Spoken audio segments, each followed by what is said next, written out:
Hello, this is Siasa Zone. And one more time, this is your chief linguist, African Professor One. This is the first time you come into this platform. Please kindly subscribe and share with friends and family, your nemesis, your co-worker, your colleagues, everybody, your classmates, and your girlfriend, your spouse, your friends, your friends, and husband and wife, and let them know about this platform because it's very informative and authentic and unscripted and freestyle. So by the time I finish, this discussion, particular discussion, even though I may have a central topic, I touch on the range of issues involving geopolitical, cultural, economic, everything, you can think of. Sometimes I talk about romantic relationships. So this platform, when you come here, you won't be disappointed. One more time, this is Siasa Zone. It's authentic. It used to be on Film River Forum, but now I switch it to African Theater One. Now it is Siasa. Siasa in Swahili means politics. So one more time, this is Siasa Zone. My name is African Professor One. So today's topic will be about Julius Malema. He's a populist, politician in South Africa, but he has a reputation of making a wild claims, and sometimes he stretches the truth. And so I happened to come across one of his a video about one of his presentation or speeches, and it caught my attention, and I decided to comment on it because that is what we do here. It's freestyle, it's unscripted. We don't embellish anything, we don't over dramatize things like other people do. And so here it's authentic and everything. So the topic for this, my discussion, even though it's freestyle, but I have a central topic, and it's based on Julius Malema of South Africa doesn't really understand why Putin is fighting in Ukraine, nor does he understand international relations. Let me repeat it one more time. I said Julius Malema of South Africa doesn't really understand why Putin is fighting in Ukraine, nor does he understand international relations. I'm saying this because of the video I came across, because he made an assertion, and I quote, he said, "We understand why Putin is fighting in Ukraine." That's exactly what he said. We understand why Putin is fighting in Ukraine. I don't know what he meant by we, whether he referring to his movement or his party that is called Economic Freedom Fighters, or he was referring to all South Africans or all Africans. If he's referring to all Africans, I was born in Africa, in Ghana, West Africa, so by blood I'm African, but I don't share that philosophy. I don't believe one bit that what Putin is doing in Ukraine is justifiable. It's not. It's not a just war. It's unprovoked. It's based on Putin's pet or petty, aggressive or imperialistic inclinations, and it has no basis in international law, international norms. So I don't agree with that a bit. And like I said, Mr. Malema, if the video is that video, when I was listening to it and analyze it, you can tell right there that he has a very limited understanding of international relations, or the essence of formation of military, or how countries join military alliance, and the motivating factor, or what pushed countries to join military alliances. He has a very limited understanding of international relations, and he's a populist anyway. And you can tell he has an ambition to become a president one day in South Africa, which I doubt it, because South Africans will not go for socialism like he espouses all the time. Because even Russians, former Soviet Union, that espouses Soviet socialists for the over 6 or 7 decades, it was disproven. It's Soviet, socialist republic disintegrated in the late 1980s or early 1990s. So I don't know why Mr. Malema is so busy trying to, focus on, philosophy, political philosophy that has been disproven time and time again. And plus, African, anybody who's a true African understand the ethos and the, ethos of Africans. The true Africans know that the socialism cannot thrive in Africa continent, period. Because Africans by nature are entrepreneurs. They want to own their own properties. They want to own their own business.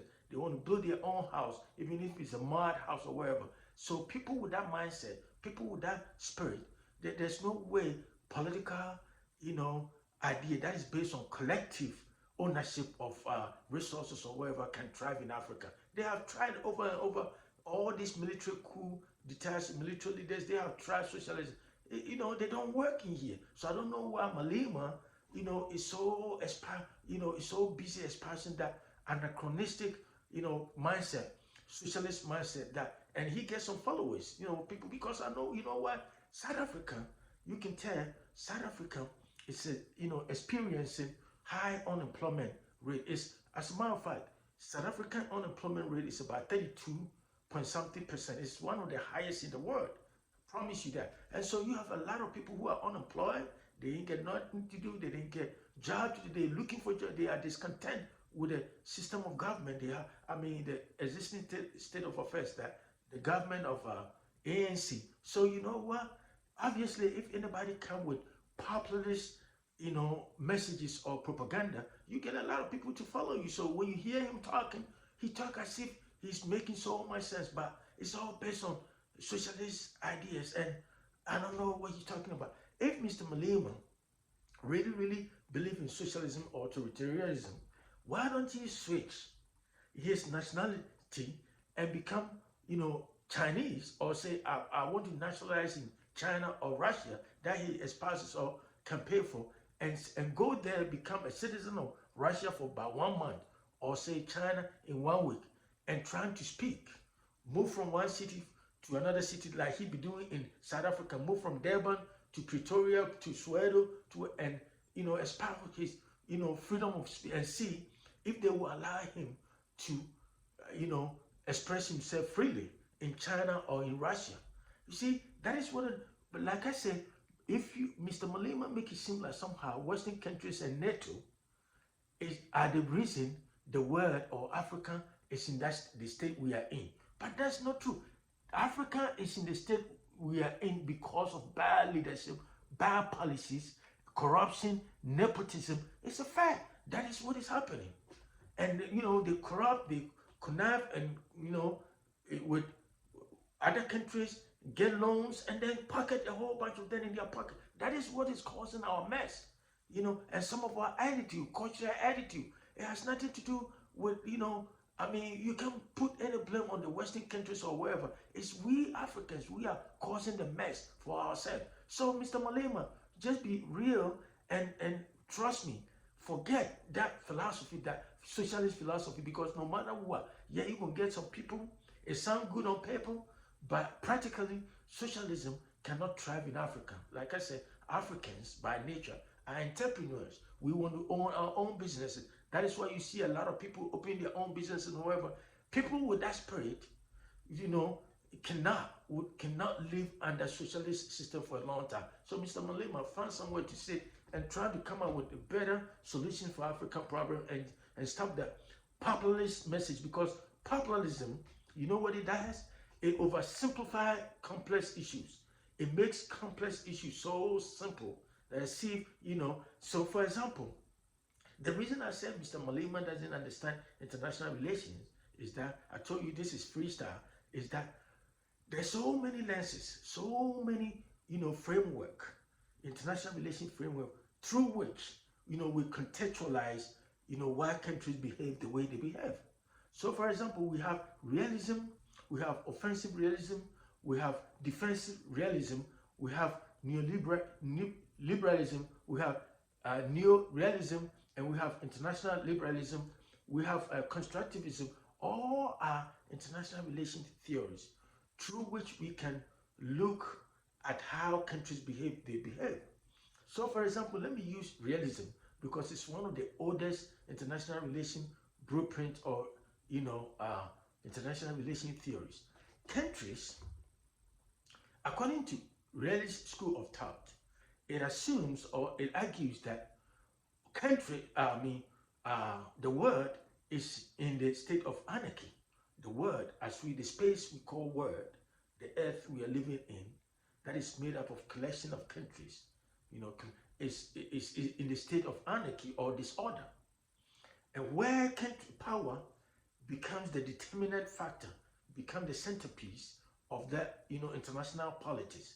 So in other words, the politics countries are playing with each other, when countries interact with each other in the international arena, is the power. Power is the centerpiece of that interaction. And when I talk about power, power doesn't necessarily mean only military power. It can be economic, it can be cultural, communication power, wherever. So countries try to maximize power as much as they can, right? To be able to shape the trajectory of global politics. In other words, countries that have more power, that acquire much power, dominance, have clout, they can determine or they shape international debate or international politics. That is why you see United States trying to maintain dominance, and countries like China and Russia forming alliance, trying to dislodge United States, trying to, undermine United States, so they become the dominant nation, dominant country in the world. So what is wrong? China, every day, look at what China is doing in Africa. Do you think Chinese love Africans so much? That is why they come in there and offer all these loans with tribes and that kind of stuff. Because China is coming to Africa using the loans, soft power, to try to maximize power as much as they can, because they're trying to win all the African countries to their side against, the dominant nation. That is what international relations is about. And so I don't see anything wrong with the United States trying to maintain its dominance in the world, because every country look out for their own interests, their supreme national interests. They have goals. That is, they have goals and strategies called grand strategies or what. So foreign policy are part of the strategies that countries use to maximize or to look out for their national interests. Every country does it. Chinese are doing it in Africa. Go to Zambia today. Pretty much you can tell Chinese dominate, what do you call it, Zambia, right? They control all the economic apparatus, everything. That is what they're doing. And so Russia, Putin, want to, control all the countries, all the states around Russia. Because for Putin, according to Putin, Russia, Soviet disintegration was one of the mistakes, geopolitical mistakes that has ever happened in human history. And so wherever Putin thinks he can do to restore that power, to restore that stature, is what Putin is doing. So one of the reasons Putin invaded Ukraine, unprovoked attack of Ukraine, is that imperialistic, tendency that or inclination that Mr. Malema is fond of accusing Western countries of doing. What China is doing in Africa is based on imperialism. Go and try to understand the meaning of imperialism.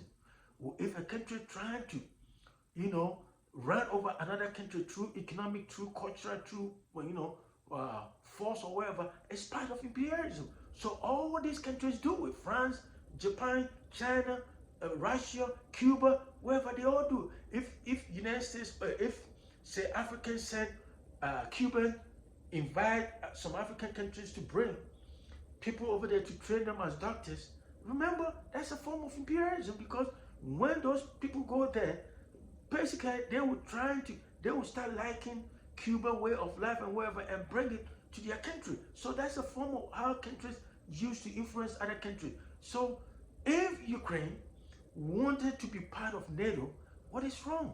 Because countries form alliances. Weaker countries try to join stronger countries for protection, and it's part of it, right? Just like today, Russia and China are just closer. So in case of any war or whatever with the Western nation, they will be on one side against the Western. So that is what countries do. So what is wrong if, as a sovereign country, Ukraine as a sovereign nation wants to become part or wants to form alliance with another country or NATO, become part of NATO? Because remember, Ukraine is not under Russia. It's independent, just like any other country. Why can't it become a member of any country or join any alliance it wants to be? Just like South Africa, where Mr. Malema, you from? Remember, South Africa is part of the BRICS countries. That's those economic bloc, comprising Brazil, Russia, India, China, and South Africa. I don't think United States, like that economic bloc. But guess what? You are independent nations. All those countries are independent sovereign nations. They have right to form any economic bloc or wherever they want. Just like we have ECOWAS in West Africa, or AU, or European Union. They all alliances, or they all countries form alliances. That's part of international relations. So when you hear Mr. Malema talking, because he's a professed socialist, so he doesn't see anything good about Western nations. He doesn't see anything good. But guess what? United States or the Western countries are not perfect. Just like any other country, South Africa or Ghana, where I was born, or China or Russia. But guess what? Even though United States may not be perfect, they don't claim they are perfect, but guess what? They are at war against something worse. Worse is that if China and Russia were to be the dominant country like United States, guess what? Freedom of expression will be gone, because in China and Russia, nobody who is against Putin has a right to free speech. Or in China, no free press, no freedom of expression, freedom of assembly. It's not common thing in those countries. So Mr. Malema, you have a power, you have a right to move from Durban to Johannesburg to Soweto and run your mouth and talk, because guess what? There's a system in South Africa that allows you for freedom of expression and wherever. But go, if you want, change your nationality for about 1 or 2 weeks and become a nationalist or a citizen of Russia, and see if Putin will allow you to express yourself every day against Putin government or Chinese government, and see. You see, you are in South Africa. It's a free country. You have every right, because countries like United States support freedom of expression. China and Russia doesn't like that. They don't like that. So for me, I would rather live in a country, it doesn't matter whether racism or wherever, I would rather live in a country that allow me to express myself freely than to live in a country like Russia or China. That is what Ukrainians don't want to be part of Russia. That is why they want to form, they want to be part of NATO. So they will have a freedom to do whatever they want to do, as opposed to what Putin is killing all his, nemesis, or those people who are against his government. So that is what it is. So please, don't try to, don't try to just brainwash people and just stretch the truth and makes people who are so, discontent about what is going on in their country believe what you're saying, because a lot of what you're saying is all based on socialist propaganda. They are not based on truth. They are a stretch, and that, socialist mindset you are espousing is anachronistic, or it's been tried and proven wrong. So Mr. Malema, no, you do not understand why Putin is fighting in Ukraine. No, you don't. Nor do you understand international relations, because what Mr. Putin mindset, the reason Mr. Putin invaded Ukraine is because it's based on imperialistic, overtures or inclination, and the fact that he wants Soviet Union to acquire all, Russia to have all the states that used to be part of Russia. And as a sovereign nation, Ukraine has every right to form any alliance with any country it chooses to do, just like Russia has the right to do it. So, Mr. Malema, you don't know what you're talking. So that is what I have for you. One more time, this is Siasa Zone, and my name is African Professor One, and I'll talk to you another time. Have a great day.